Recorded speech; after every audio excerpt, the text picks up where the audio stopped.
मुजफ्फरनगर जिला प्रशासन की ओर से ऑनलाइन क्लासेस का आयोजन किया जा रहा है, जिसमें आप सभी का स्वागत है। जैसा कि आप सब जानते हैं, आज हमारा देश कोरोना जैसी महामारी से लड़ रहा है। ऐसे में हमारा क्या कर्तव्य है, क्या फर्ज है?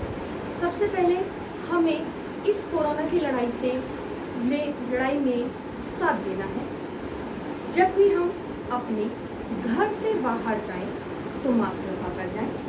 जब भी बाहर से घर पर आए तो अपने हाथों को अच्छे से साबुन से धोएं। जब भी बाहर से कुछ खाने पीने की वस्तुएं लाएं, फल सब्जी आदि, इन सबको गुनगुने पानी में नमक डालकर भली प्रकार धोएं। अपने साथ रहने वाले बुजुर्ग एवं बच्चों का विशेष ध्यान रखें।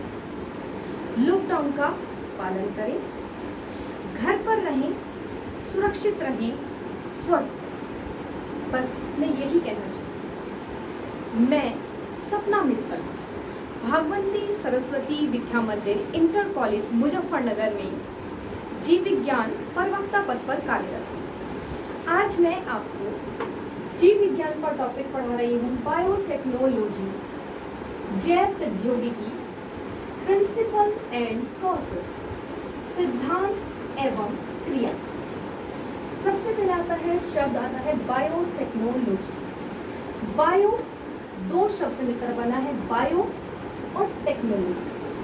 बायो का अर्थ आप सब जानते हैं, जीव, है ना। टेक्नोलॉजी तकनीकी। जब हम जीव या जैविक कारकों, ठीक है, या तो जीव का या उसके कारकों का उपयोग करके लाभदायक उत्पादों का औद्योगिक स्तर पर निर्माण करते हैं, तो इसे हम जैव प्रौद्योगिकी या बायोटेक्नोलॉजी कहते हैं।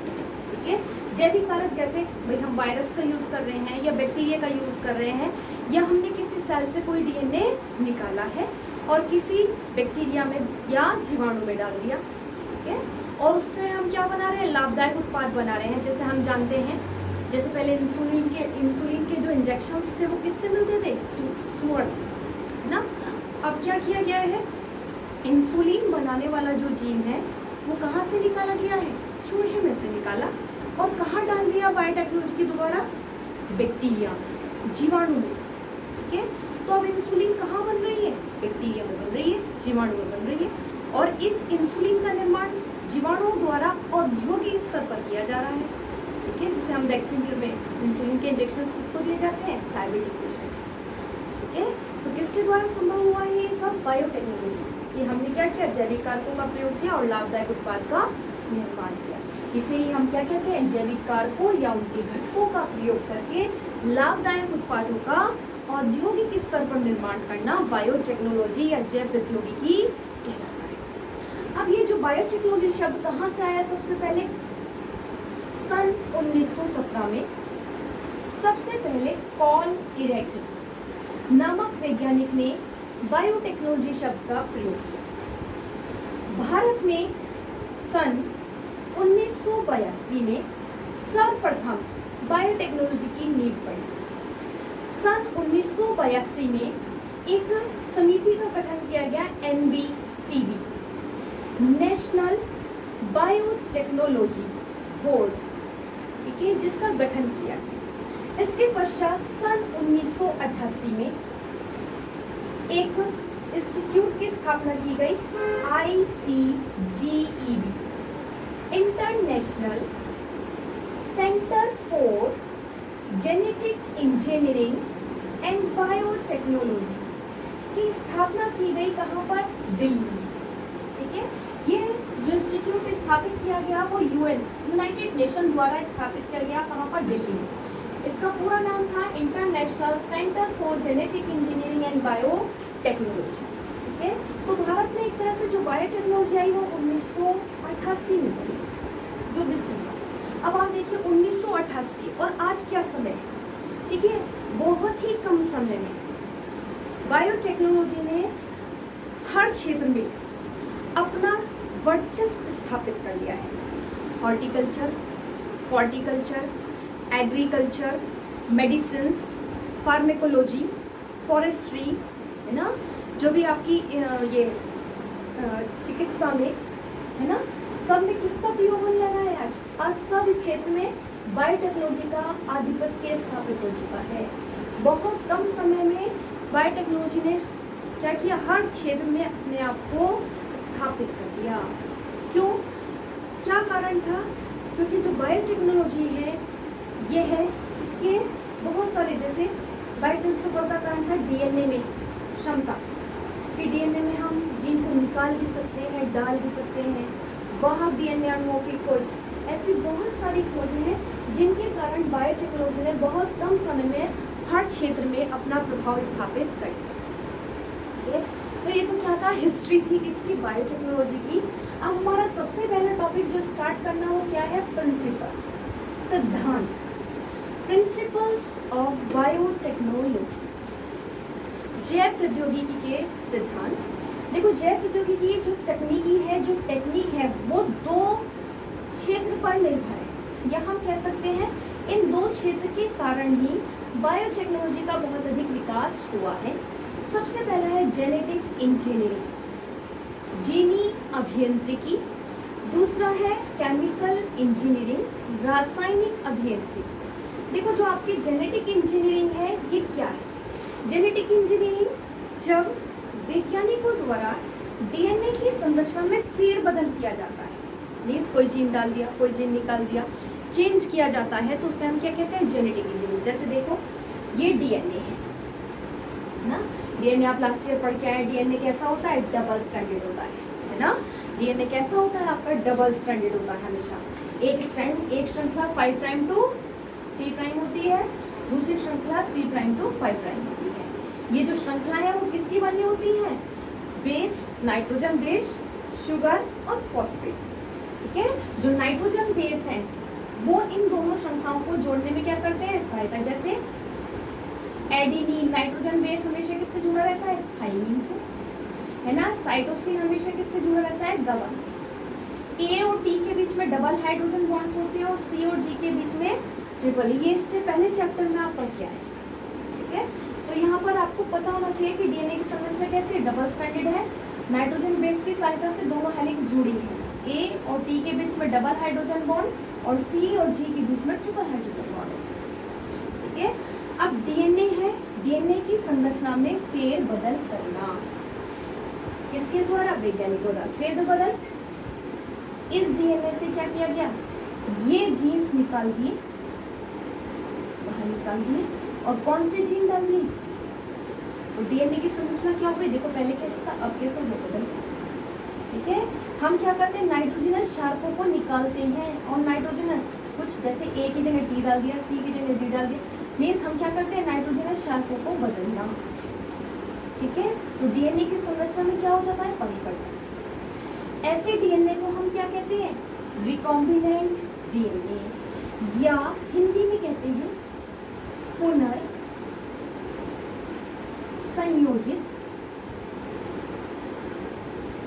डीएनए। रिकॉम्बिनेंट डीएनए कहते हैं, या इसको हम पुनर्संयोजित डीएनए कहते हैं। इसलिए जेनेटिक इंजीनियरिंग का एक नाम क्या है, रिकॉम्बिनेंट डीएनए टेक्नोलॉजी भी कहा जाता है ना। या तो हम क्या कहते हैं, जेनेटिक इंजीनियरिंग कहते हैं, या इसको हम क्या कहते हैं, रिकॉम्बिनेंट डीएनए टेक्नोलॉजी भी कहते हैं, ठीक है। अब केमिकल इंजीनियरिंग क्या है, जब हम क्या करते हैं, जीन्स बदलते हैं, इसकी जगह ये जीन निकाल दिया, ये जीन डाल दिया, जो जीन हमने डाला है उस जीन के अकॉर्डिंग ही डीएनए क्या बनाएगा, आरएनए, और आरएनए से क्या बनेगी, प्रोटीन। तो क्या बन जाएंगे, कुछ नए जैविक पदार्थ बन जाएंगे। जैसे देख क्या कहा है हमने, इस रिकॉम्बिनेंट डीएनए से जैविक पदार्थों जैसे वैक्सीन, एंजाइम आदि का संश्लेषण करना ही केमिकल इंजीनियरिंग कहलाता है, ठीक है। कि हमने जो डीएनए डाला वो डीएनए सक्रिय होकर अपनी एंजाइम्स बनाने लगे या अपनी प्रोटीन बनाने लगे, तो उसे हम क्या कहते हैं, केमिकल इंजीनियरिंग, ठीक है। तो जो ये प्रिंसिपल्स है जेनेटिक इंजीनियरिंग और केमिकल्स। अब पहले हम क्या पढ़ेंगे, जो डिटेल में पढ़ेंगे वो पढ़ेंगे जेनेटिक इंजीनियरिंग, जैव जीनी अभियांत्रिकी, ठीक है। या दूसरा नाम क्या कहा है, रिकॉम्बिनेंट डीएनए टेक्नोलॉजी। मैंने अभी बताया कि बहुत ही कम समय में बायोटेक्नोलॉजी ने हर क्षेत्र में अपना प्रभाव किया। तो सबसे पहले दिया है reason for development of recombinant DNA technology. Reason कारण, डेवलपमेंट विकास, पुनर्संयोजित पुनर्योगस डीएनए टेक्नोलॉजी के विकास के कारण कि सबसे ज्यादा जो विकास हुआ वो किसका हुआ? बायोटेक्नोलॉजी का या रिकॉम्बिनेंट डीएनए टेक्नोलॉजी का। क्यों हुआ? ठीक है, सबसे पहली विशेषता क्या है? Number 1, denaturation and renaturation ability of DNA. ठीक, जो हमारे शरीर में या प्लांट्स में या जीवों में जो डीएनए है उसके अंदर क्षमता पाई जाती है डीनेचुरेशन की और रीनेचुरेशन की। डीनेचुरेशन विकृतीकरण, रीनेचुरेशन पुनःकृतीकरण। इसकी क्षमता पाई जाती है। अब कैसे? जो आपका डीएनए है, अगर हम इस डीएनए को, ये डीएनए है, डबल स्ट्रैंडेड डीएनए होता है, अगर हम इस डीएनए को 100 डिग्री सेंटीग्रेड पर गर्म करते हैं तो इसके बीच के हाइड्रोजन बॉन्ड्स ब्रेक हो जाते हैं, टूट जाते हैं, और ये जो डीएनए है वो डबल स्ट्रैंडेड से सिंगल स्ट्रैंडेड हो जाता है। और हम इसे आवश्यकता अनुसार यूज कर सकते हैं। अगर हमें डबल स्ट्रैंडेड चाहिए तो double stranded, single stranded, means आसान हो जाता है। ठीक है, तो हम क्या कर सकते हैं? डीएनए को यदि हम क्या करते हैं? गर्म करते हैं तो डीएनए के हाइड्रोजन बॉन्ड्स ब्रेक हो गए, वो सिंगल स्ट्रैंडेड हो गए। तो इसे कहते हैं डीनेचुरेशन या विकृतीकरण, कि जो उसकी आकृति थी वो क्या हो गई? चेंज हो गई, डबल स्ट्रैंडेड से क्या गया? Single stranded. अगर अब हम इस डीएनए को ठंडा कर दें फिर दोबारा से आफ्टर कूलिंग, फिर ठंडा कर देंगे, फिर दोनों स्ट्रैंड हो जाएंगे, मीन्स फिर ये कैसा हो गया? फिर डबल स्ट्रैंडेड हो गया। ठीक है, तो हमारे डीएनए में कैसी क्षमता है? डीनेचुरेशन की और रीनेचुरेशन की क्षमता पाई जाती है। ठीक है, तो सबसे पहली सफलता का कारण था जैव प्रौद्योगिकी की कि डीएनए में क्या पाई जाती है? डीनेचुरेशन की क्षमता पाई जाती है और रीनेचुरेशन की। नेक्स्ट वन आता है हमारा दूसरा, रेस्ट्रिक्शन एंडोन्यूक्लियेज एंजाइम, प्रतिबंधित एंडोन्यूक्लियेज एंजाइम। ठीक है, प्रतिबंधित या रेस्ट्रिक्शन एंडोन्यूक्लियेज एंजाइम की खोज किसने की? नेथान्स और स्मिथ ने की। ठीक है, नेथान्स और स्मिथ ने सबसे पहले हीमोफिलस इन्फ्लुएंजाe नामक बैक्टीरिया से सबसे पहले किससे? हीमोफिलस इन्फ्लुएंजाe बैक्टीरिया से हिंड थर्ड नामक एंडोन्यूक्लियेज एंजाइम पर किया, जिसे हिंड थर्ड के नाम से जानते हैं। ठीक है, इस रेस्ट्रिक्शन एंडोन्यूक्लियेज एंजाइम की विशेषता क्या होती है कि यह एक विशेष डीएनए के एक विशेष अनुक्रम को पहचानकर डीएनए को वहीं से काट देता है। ठीक है, अब तक लगभग 250 मीन्स 250 के करीब रेस्ट्रिक्शन एंडोन्यूक्लियेज एंजाइम खोजे जा चुके हैं, पर नेथान्स और स्मिथ को इस कार्य के लिए नोबेल पुरस्कार से सम्मानित किया गया। ठीक है, तो जो रेस्ट्रिक्शन एंडोन्यूक्लियेज है, अब इनकी विशेषता क्या है? देखो, जो प्रतिबंधित एंडोन्यूक्लियेज एंजाइम है, ये मैंने डीएनए बनाया है, एक स्ट्रैंड 5 प्राइम टू 3 प्राइम, दूसरा 3 प्राइम टू 5 प्राइम। इनपे नाइट्रोजन बेस होते हैं, गवानीन, एडेनिन, एट रैंडम, सबके अलग अलग होते हैं। ठीक है, तो रेस्ट्रिक्शन एंडोन्यूक्लियेज की विशेषता क्या होती है कि यह 6 न्यूक्लियोटाइड के एक विशेष अनुक्रम को पहचानता है। विशेष अनुक्रम किसे कह रहे हैं? जैसे ये लिखा है GAA TTC, ऐसे इधर लिखा, इसके सामने क्या आएगा? गवानीन के सामने हमेशा साइटोसिन, एडेनिन के सामने हमेशा थाइमिन, तो ऐसे लिख देंगे, थाइमिन के सामने एडेनिन और गवानीन के सामने साइटोसिन के सामने, है ना? ये आपस में क्या है? जुड़े हैं, triple hydrogen bonds, double hydrogen bonds, ये सीक्वेंस है। 6 न्यूक्लियोटाइड का एक विशेष अनुक्रम मैंने आपको बना के दिखाया है, और डीएनए पर ऐसे अनुक्रम पाए जाते हैं सभी के डीएनए पर।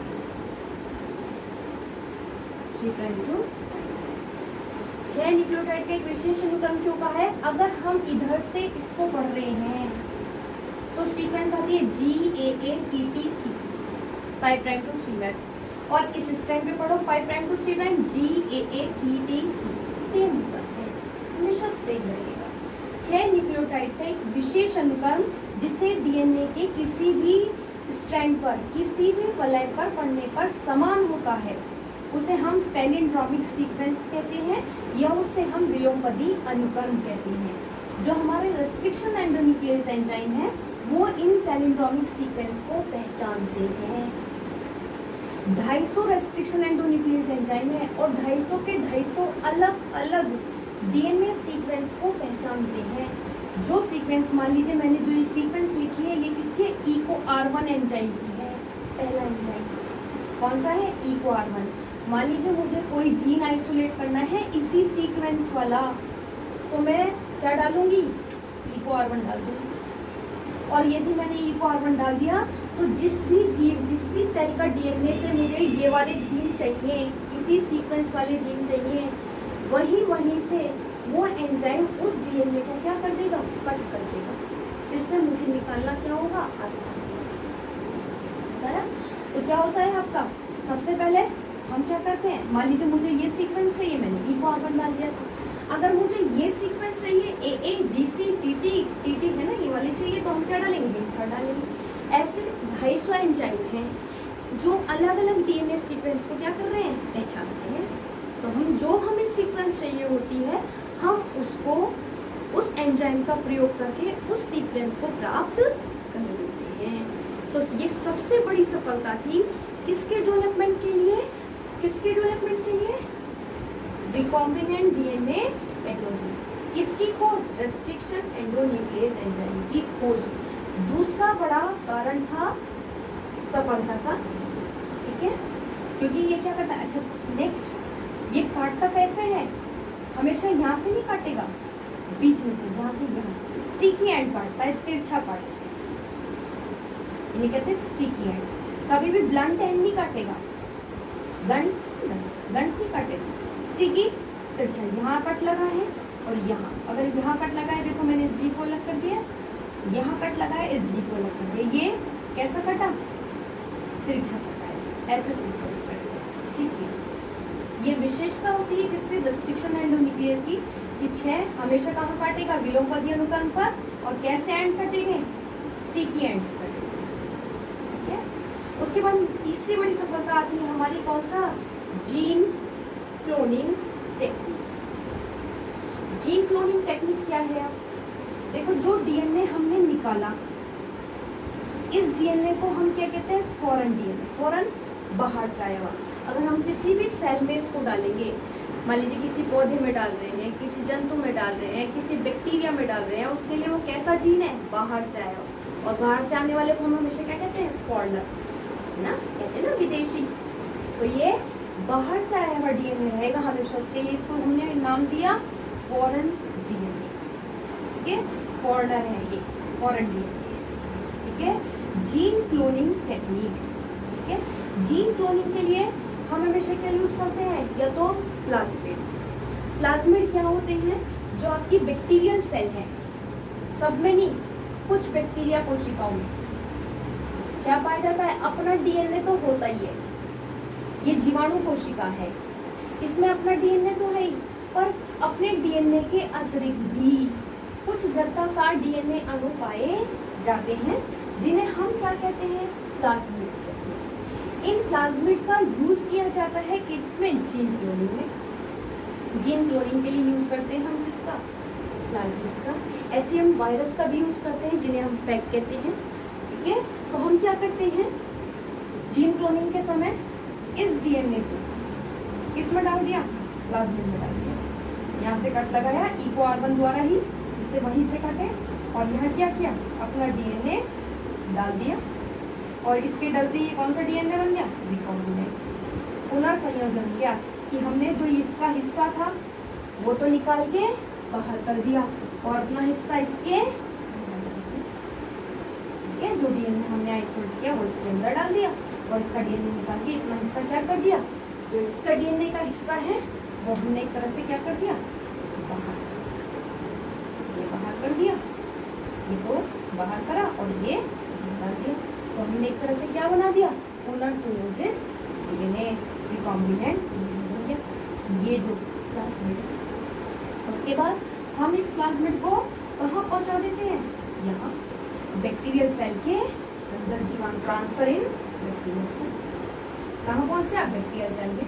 और बैक्टीरियल सेल में प्लाज्मिड भाई इसका अपना भाग है, इसमें कैपेसिटी होती है कि द्विगुणन कर सके, रेप्लिकेट कर सके, मीन्स 1 से 2, 2 से 4, 4 से 8 कोशिकाएं बना सके।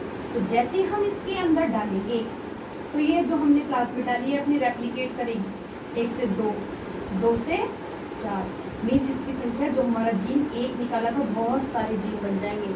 तो बैक्टीरिया के अंदर क्या बन जाएगी, जीन लाइब्रेरी, ठीक है। और जब हमने जीन बैक्टीरिया में डाल दिया तो उससे लाभदायक उत्पाद जो भी संबंधित जीन दिया है, जो भी प्रोडक्ट बनाने का जीन डाला है, वो कहाँ बनने लगेगा, कहाँ बनेगा, जीवाणु कोशिका के अंदर।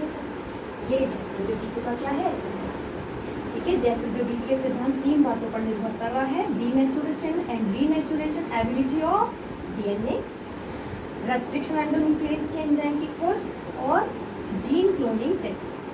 अब जब ये इसके अंदर चला जाता है और अपनी रेप्लिकेट करके कॉपी बनाता है, उसे बोलते हैं क्लोनिंग डीएनए, सीडीएनए पे नोट भी आता है लिखने के लिए, तो उसे हम क्या कहते हैं, क्लोनिंग डीएनए, ठीक है। तो हमारा जो पहला टॉपिक है प्रिंसिपल्स ऑफ बायोटेक्नोलॉजी कंप्लीट हो जाता है, ठीक है, प्रिंसिपल्स ऑफ बायोटेक्नोलॉजी। अच्छा, जो दूसरा है आपका बायोटेक्नोलॉजी की प्रोसेस। अगर हमें बायोटेक्नोलॉजी की प्रोसेस करना है, विधि करना है, तो हमें कुछ टूल्स की जरूरत होती है जिन्हें हम क्या कहते हैं, tools of biotechnology. Tools of biotechnology जो हमें बायोटेक्नोलॉजी के लिए क्या है, आवश्यक है जब हम क्या करेंगे, बायोटेक्नोलॉजी का प्रोसेस, ठीक है।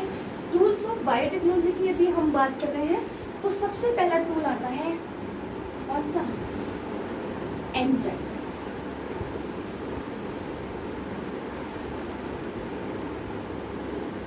हमें जो बायोटेक्नोलॉजी के लिए एंजाइम्स चाहिए वो सबसे पहला टूल है, ठीक है। एंजाइम्स में हमें सबसे पहले एंजाइम जो सबसे महत्वपूर्ण एंजाइम है कौन सा है, एंडोन्यूक्लियस, जिसकी विशेषता अभी बताई है कि यह क्या करता है, विशेष अनुक्रम को पहचानता है, ठीक है, और वहीं से डीएनए को स्टिकियंस, ठीक है। इसके अतिरिक्त एंडोन्यूक्लियस को और क्या कहते हैं, इसे आणविक कैंची भी कहते हैं, ये लिखा है आणविक कैंची, क्योंकि डीएनए को काटता है कैंची, सीजर कहते हैं इसको, मॉलिक्यूलर सीजर कहते हैं, ठीक है। दूसरा एक्सोन्यूक्लियस एंजाइम,